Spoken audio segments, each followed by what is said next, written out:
let's talk about the different types of fasting. I became aware of the 5-2, maybe like most people did, I don't know, 10 or 12 or 15 years It ago. I would have can't been remember now. 2013.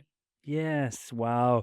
And it feels like it's evolved a bit in that time. Maybe we've been trying to discover a way that's a bit more manageable, and then I hear there's this kind of 12, 14-hour gaps now overnight. And talk me through that. Tell me a little bit about the different types and what we know.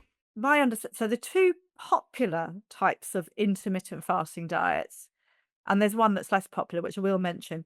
So it's, yeah, the 5-2, which is either 2 consecutive days or 2 separate days of generally a lower calorie intake, not total fasting, with anything between 5, 6, 800. And in fact, our diet it can be anything up to about 1,000 calories on those low calorie days.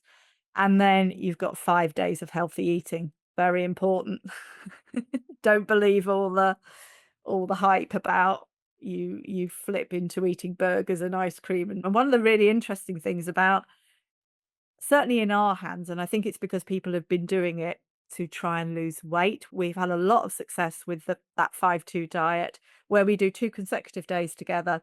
Well, actually, we do 2 days of low carbohydrate, not really low carbohydrate, but it ends up being about 800, 1,000 calories that they do. But what we find is that they then eat less on their normal eating days than they would normally. There's like a carryover effect, which is really interesting.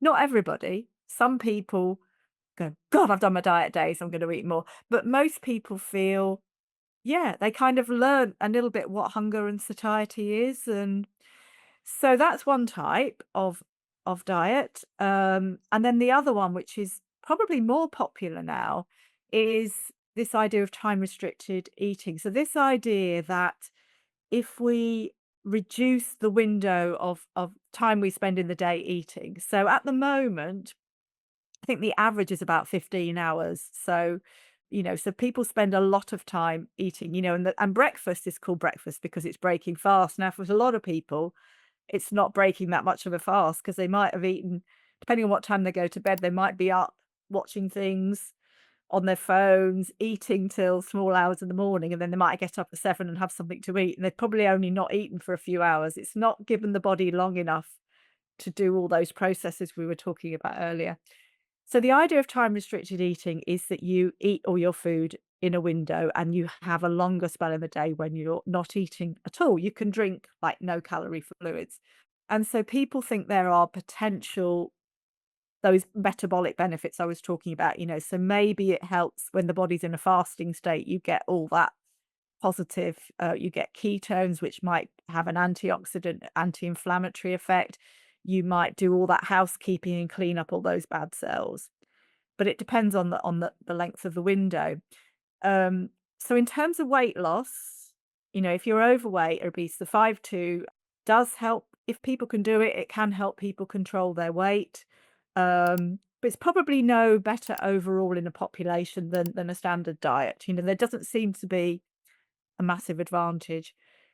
If I ask you to do a time restricted eating diet where you're eating in say, an 8-hour window, what we generally find, if you eat just what you like, but I say, okay, you can only eat between 12 and 8 in the evening or something like that. What we generally find is people probably eat about 300 calories less than they would normally, which is helpful, but they're not going to lose that much weight. Okay. And it probably stops, depending on the length of your window. The smaller the window, probably the less people are able to eat. I suspect some people probably cram all their food, all their normal food. And if you do eat all your normal food in that window, you ain't going to lose weight. So they work from that point of view that you're just probably cutting out a lot of the evening eating. So are there metabolic benefits from eating in a window? We think possibly if you have an early eating window. In fact, there was a really good study which showed what not to do, done by Mark Matson's group, where they got people eating one meal a day, but at night they had worse metabolic markers like glucose, lipids. So there may be benefits if you shift your food earlier in the day and avoid that nighttime eating. That might be where the benefits are. Yeah.